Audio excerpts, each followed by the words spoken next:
Okay, thank you very much. I'd like to re-welcome our web audience. Next up is Frank Natoli, our Chief Innovation Officer. He will be running through just a handful of slides talking about our development efforts, and then we'll go right into a couple of new innovative product demonstrations. Again, our web audience, you won't be able to see the demos, but for the replay, we will have those videos available. So, Frank. Thanks, John. Good morning, everybody. This morning, I just want to take you through a couple of slides and then do some demos, as John said. My intent isn't to talk about our full product line, but really talk about some of the changes that George and Andy already alluded to in terms of our change in approach to development, and then underpin that with a couple of examples so you can see the benefits of those changes. And one more. So what this graphic is intended to represent is all the elements now that both figuratively and literally, both through process and through organizational structure, are part of our innovation organization or innovation process. Typically, as Andy said, we're thought of as the safest pair of hands in the room. And if you look at the left-hand side of that circle there, where we talk about product and solution management, development, and operations, the engineering rigor that we put behind our products that George alluded to, designed for Six Sigma, Shane and Green Y, Shane and Red X, et cetera, designing to failure rather than testing to pass, that sort of thing, has really given us over the last couple of years what I believe is a great advantage in reliability. And that's another great underpinning to make sure that we've got profitable service operations, that we're able to sign SLAs that support great outsourcing agreements. And all that's very, very important. But as Andy said, that's not the whole picture when it comes to innovation. It's important that we collaborate. It's important that we start to pull in technology, not only of our own design, but with our customers. And it's important that we have a way to bring those innovations to market with speed. The left-hand side of that chart puts a lot of care into development to making sure that you have robust products. It doesn't necessarily generate a lot of speed. So what we've done is start to increase and ramp up our partnerships with customers, with suppliers, manufacturers, and with technology partners to start to bring things to market a little more quickly. And we've also started to leverage differently all of our locations around the globe. So let me give you a picture of what we've got available to us around the globe now. And I'll start maybe towards the right-hand side. So in India, we have a couple of development facilities there in Mumbai and in Hyderabad. These facilities were opened, the Mumbai one, maybe about 5 years ago, Hyderabad over the last couple of years. And that's gone from, for us, an area where we do coding and kind of take the mechanics and the factory of software development to where we've now got true product development and ownership. Mumbai owns our Agilist software product development and product management. We've gone there to a facility where we have over a couple of hundred engineers and it's top flight talent. We were recently ranked by several of the top universities in India as a dream job provider because we're continually upgrading the talent. We put a lot of money into training, and young college recruits get to actually own and develop and help set the direction for the products they're working on, not just do coding according to what some architect across the globe is telling them. And that's been a tremendous advantage for us. We've stabilized attrition. We've been able to pull in a lot of great new talent, and it's been very successful. Hyderabad is now an area that we're using to supplement our advanced services work, whether that be a concierge video product that we'll talk about a little bit sooner here, or data analytics. We're able to pull in PhDs and get a lot of great talent in that region to supplement where we're taking our products and services as well. Shanghai, China. Shanghai, and by the way, the other piece that I want to mention here is that another benefit is not only access to talent as you go around the globe, but each area has its own individual and unique needs that help you focus on pieces of development. So the other piece about India, as George mentioned, it's incredibly cost competitive there. You need to develop new innovation. You need to be able to deploy it at a cost you can afford.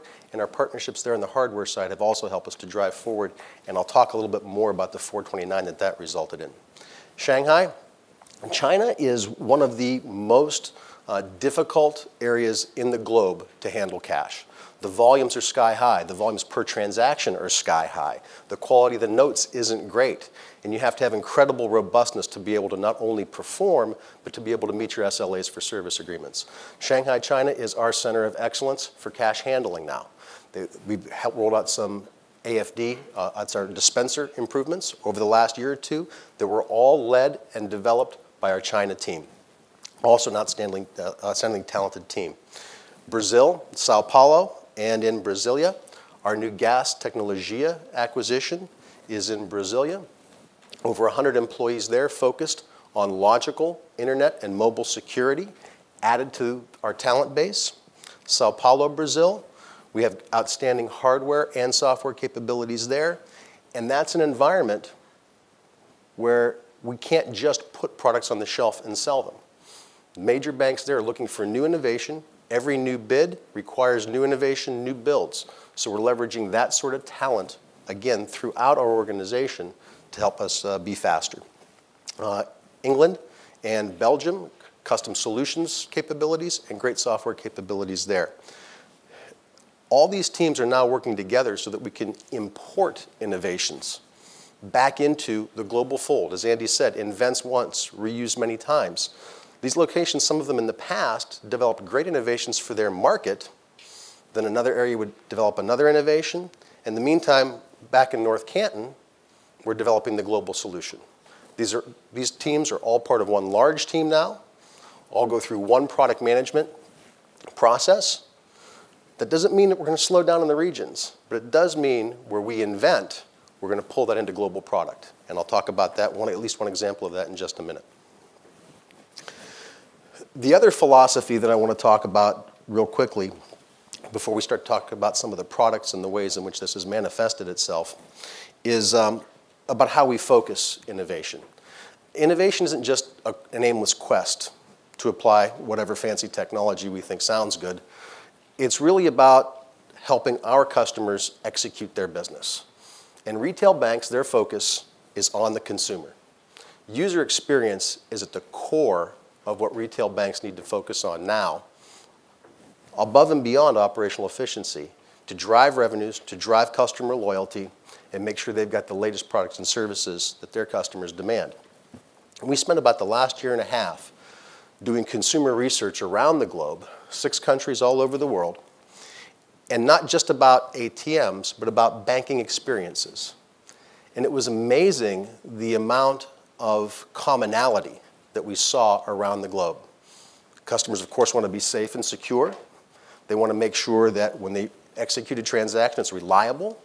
They want to make sure that they're well informed as they're doing their banking. They want to be connected. But what all that boiled down to was that they wanted to be in control. Across the board, consumers have so-so levels of confidence and trust in banking systems in general. They don't like surprise fees. They don't want to be forced into any particular channel of service. They want to have choice, and they want to make sure that they're in control of that very important aspect of their life. So as we think about innovation and how we go about it, of course, reliability and security are foundational. But providing the connectivity it takes to allow consumers to do what they want, where they want, any way they want it, and driving a user experience that's built on top of that efficiency is also very important. So the next couple of slides here, I'll talk about some products that bring some of those concepts to life. So what's depicted here in the slide, what you see here off to my left, is our millennial-inspired ATM. We showed this at the Consumer Electronics Show in partnership with Verizon in January of this year.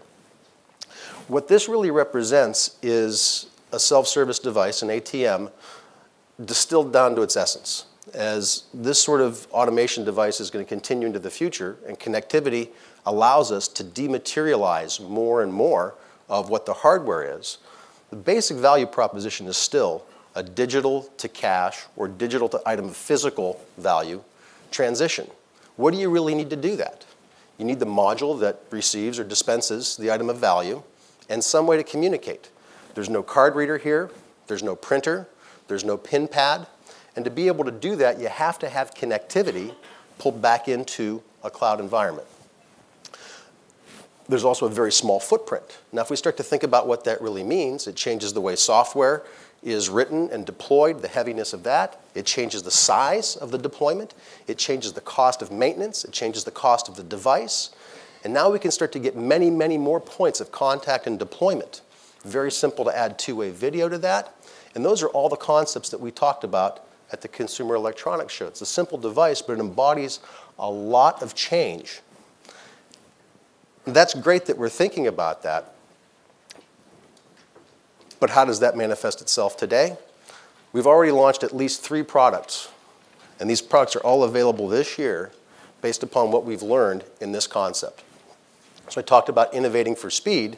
Within a year, we've gone from concept to production on many of the concepts employed here. So the Diebold 429, there's low power computing architecture and so forth contained here, which I'll talk about in a little bit, and that small footprint that was so important for cost. Connectivity, our concierge video product that is available now in the market, was birthed here with this design. And our mobile cash access, which we demonstrated on this product in January, is now available as a commercial product. So let me talk about those just for a minute. The 429, as George said, was the only ATM that met the Ministry of Finance's specifications for power consumption. The problem that we solved here, and if you think about innovation, I'd like to think about it pretty simply. What's the problem? Who are you going to benefit? And how does it help your partners and your customers make money? The problem here was financial inclusion for the vast majority of people in the Indian population. How could we give them services despite an infrastructure that was incapable of delivering consistent power, spotty communication, and a cost profile that enabled the deployment of many of them? So the intelligent power management system contained in this device enables this ATM to run on less power at peak than a 60-watt light bulb. It's got intelligent power supplies. It's got a common 24-volt architecture throughout. It's got one of the most efficient computing processing platforms that you can buy.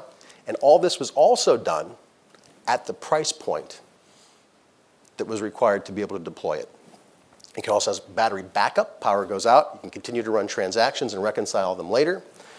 That power supply, while it provides a great advantage for areas that have poor infrastructure, also has tremendous implications for areas where power is expensive and all of us that are considered about making sure that we're being environmentally conscious. So that power supply and that architecture will make its way throughout our entire line of products over the course of the next 12 to 18 months. Concierge video. So two-way video is an important part of being able to provide services and personal services to customers in a self-service environment. It can enhance the services you can provide them. It can extend hours of experts, whether those be for sales transactions, for advice, or just simply assisting a self-service transaction. When you pair that with targeted marketing, we have a product called Campaign Office that allows banks to advertise to customers specific offers. When you pair that with two-way video and the ability to capitalize on that offer immediately, you get about a 6x success rate in selling the product or service. So it's a powerful combination here. But most importantly, this allows consumers to be served in the way they want. This isn't video by default. This is assistance by choice. Very similar to what you see with Amazon doing on their Kindle and their Mayday button. If you need the assistance, it's there. You can do extra transactions. You can get the help that you need. If you're self-sufficient, you can go on your way as soon as you're done with any help that you need.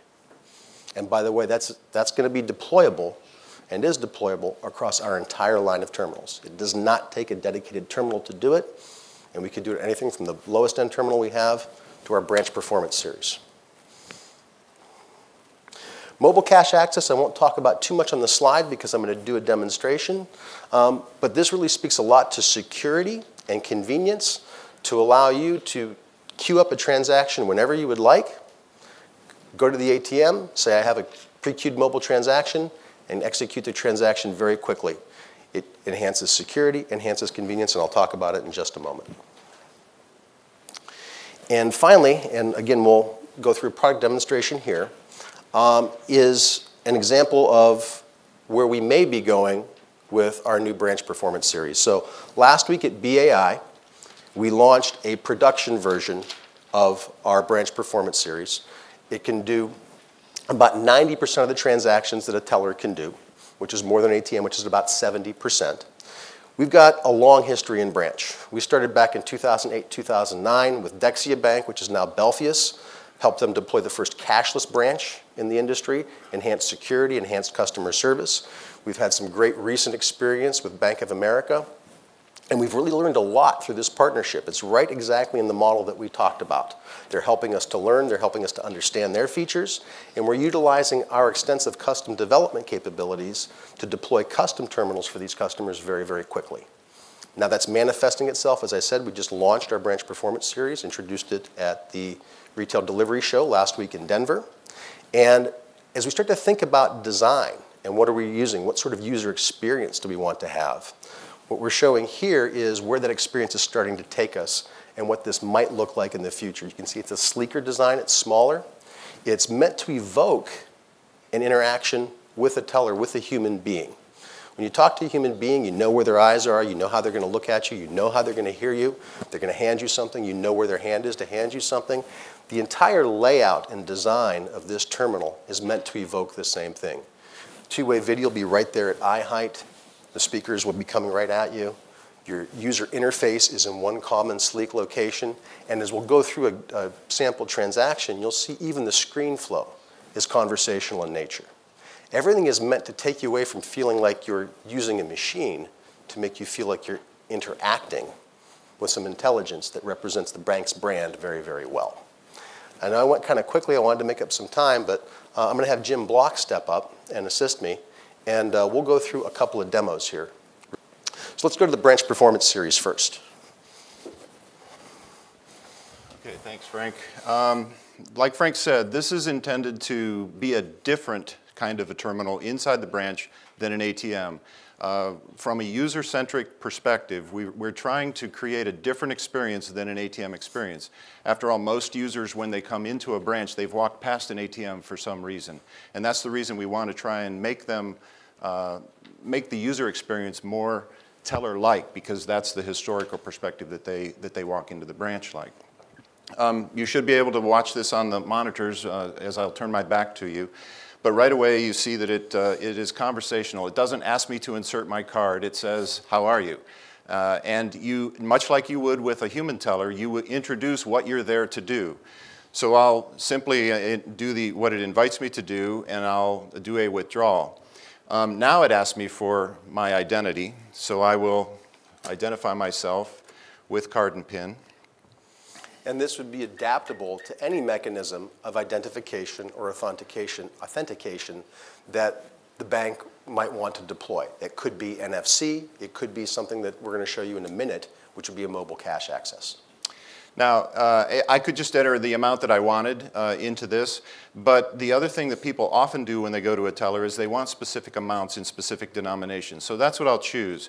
Now, the millennial aspect of this, how people are used to interacting with their devices, whether it's their phone or their iPad, is also mimicked here in that I can choose the denominations, and as I slide them down into the dispense queue, notice that it will be X1, X2 as I drive, you know, so far I can keep track. I have 2 10s and 1 1.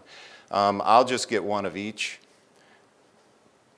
This can be particularly handy if you go into the teller for graduation time or wedding time where you want money for gifts and that sort of thing.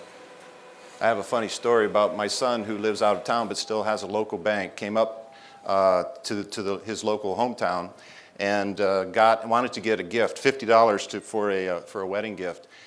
They didn't have $50 in the ATM, so he went into the branch.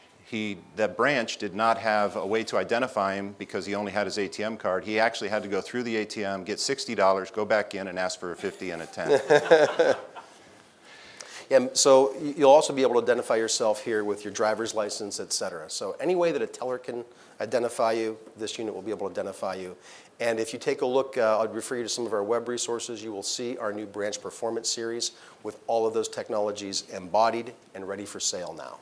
Now, I mentioned, I had told it that I wanted an e-receipt. It's simply confirming my email and now asking me if I'd like to do something else. Notice this is real money, so I'm not going to go and redeposit this, but there is a recycler in here, as you would expect in a teller environment.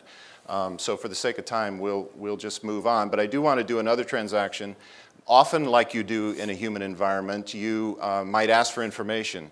So here we want to present that rather than just a very cold, here's your balance amount. What I can do is say, I'd like to see not just the balances, because here are the balances of my checking and savings and a joint checking, but I want to see something a little deeper on those particular two.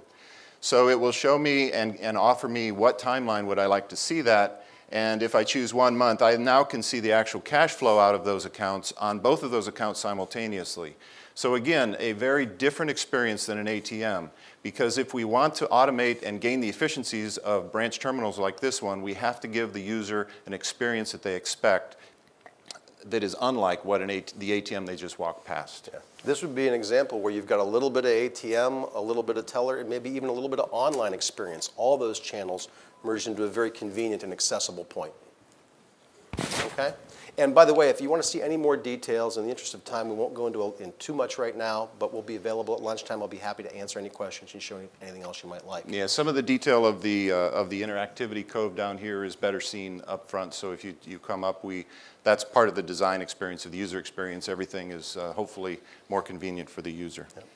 We'll demonstrate mobile cash access now. Now, mobile cash access is done in partnership with our partner Paydiant through a mobile wallet scheme. What we'll demonstrate today uses 2D barcode, QR code, simply because everybody can do that right now. Every ATM has a display screen.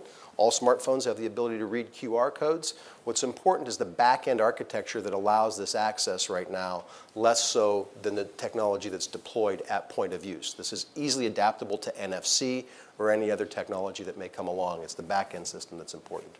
So go ahead, Jim. So what I'll show here is what I'm about to do for the next 30 seconds or so can be done anywhere. I could have done it in the back of the room. I could do it wherever I feel comfortable, wherever it's convenient for me. But I would, and I think you'll be able to see my phone up there all right. Oh, okay. So I would invoke the mobile banking app that has this embedded in it, and this could be integrated into the bank's branded app.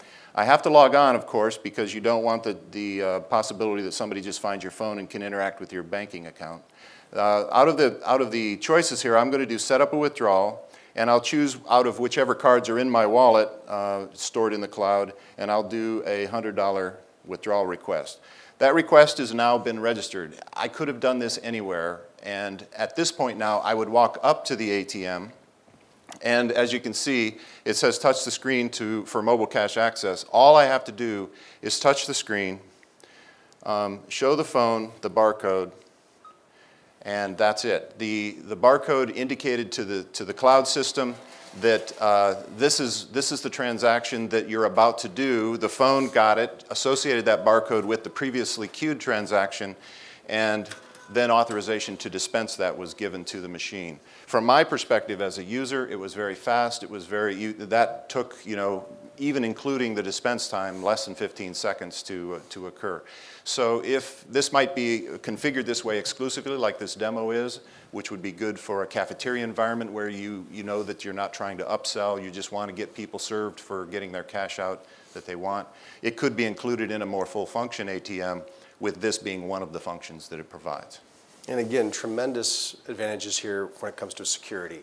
There's no card to be skimmed. There's no PIN number to be captured. One-time authorization code, you use it and you move on. So, and this is live today, by the way, at Wintrust Financial. One more element on the phone is I can walk away and review any of the transactions I've done that particular method, so I have them available to me. Yep.